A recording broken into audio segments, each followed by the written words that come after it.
to introduce my great friend and business partner, Jarrett Ransom. Now, I'm still writing my book, but she's finished hers. And it's called Inspired Actions. And she's going to share some inspired actions in her speech that's called Shit Happens. Now what?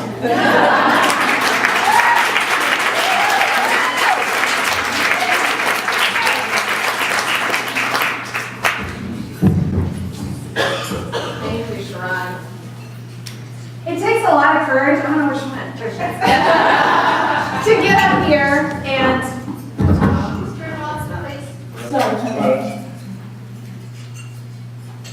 it takes a lot of courage to get up here, and I want us to all give Sharon another round of applause.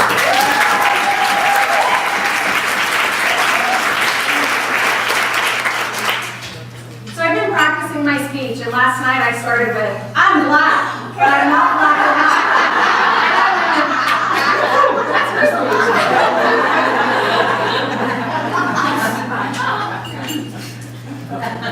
But my mom will tell you that my goal when I was a little girl was to save the world. And she was right. I was bound and determined to do my part in saving the world. Until a few years ago, I decided that I was the one that needed to be saved. I was struggling with some things that you may be able to relate to. I was battling depression, finances, spirituality, and emotional obstacles. And I hit my low when I needed to apply for food stamps, unemployment, government health care, and WIC. Who knows what WIC is? Okay, that's okay. I didn't know what it was either. So it's essentially more food stamps on top of food stamps because I was that needy. So during the day, I spent my time working on my resume and looking for a job. In fact, I was dressed like many of you here. And then I would meet my friends at Starbucks because I was trying my best to fake it until I made it. And then came the moments that I had to be somebody else. I would step into my phone booth ready to put on my cape to come out and save the world, but I was actually spending a lot of time in depression and shifting my mindset for the hours and the trips at the welfare office. In fact, I can recall purposely changing my clothes so I didn't fit in, so I did fit in, and I was trying my best to fly under the radar of judgment. So picture me, right? I'm wearing flip-flops, cut-off blue jeans, a ratty t-shirt, no makeup or jewelry, and a baseball cap. I remember being in the welfare office and I could hear people talking behind my back saying things like, what is this girl doing here? But the truth is, I was no different than anybody else in line ahead of me or behind me because we were all there, desperate for help. But even in my jean shorts and my flip-flops and my costume, right, I would go to the food bank to pick up my food box, and I was so embarrassed. I would go to the grocery store, and I purposely covered my food stamp card because I didn't want anyone to see that. It looks like your typical credit or debit card, but for me, I knew otherwise. For me, it was my card of shame, and I didn't want anyone to see my failures. And what I couldn't hide was my pregnancy.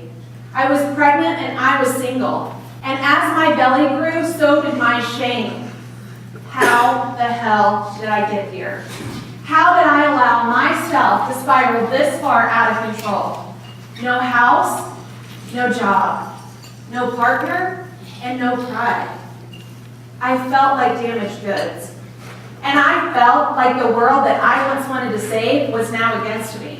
But since then, I have been mastering the art of turning an F-U into a thank you. And in fact, it's a chapter in my book.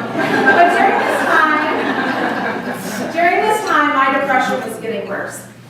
It didn't feel good to be single, and it didn't feel good to be unemployed. I was terrified of being pregnant, and I was uncertain if I could do this alone. I didn't want to feel, and I didn't want to be an adult. In fact, I didn't want to live. I wanted to give up. But one day, I'm back at the grocery store buying my groceries with my food stamp card, covering my card, and I heard the voice of God.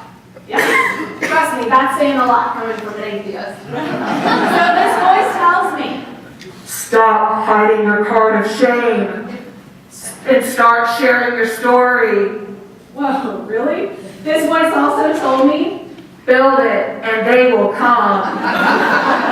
Okay. So it was then and there that I knew I had to take action. I had to step into my role of building my community of support. If I was feeling hopeless and helpless as a highly educated woman climbing the career ladder, certainly there were other women feeling the same way. See, I would spend my time with my friends, and I knew that I could share anything I wanted with my close friends, and these are your A-team. These people, they're honest and they're heartfelt. They're also my friends that I could say, I don't want to live today, and they didn't take me to the psych ward. Whew, thank goodness. My community wasn't my family, but it could be your community. I was worried about being too honest with my family. I never felt comfortable telling them exactly how I was feeling or what I was thinking. But with my A-team, I was able to be vulnerable, and I was comfortable to share with them how I was feeling. So from there, I began to rebuild my confidence. I was very particular with who I hung out with, and energy vampires, they were not welcome. So I began sharing my story because I believe that community is built through vulnerability. And I would tell my story with almost anyone who would listen. And I encouraged others to do the same. Because I wanted to learn, and I wanted to hear from other people's life journeys and their experiences, scars and all. We each have a choice. You can choose. Do you want to be the victim or the victor? And I choose to be the victor, and I'm constantly learning in every obstacle I find in my way. Today, I share my story with you openly, because I find that others are able to relate to it, and maybe you just did. Or maybe you know someone who has a story like mine. The truth is, shit happens to everybody. The now what is that we all have a story inside that we're afraid to share. We all have a past that may be holding us back. But when you find your courage to say your story out loud and in your community who won't judge you, miracles can happen. So in the end, I stand before you to tell you that it was my community and my A-team that literally saved my life because they allowed me to be me.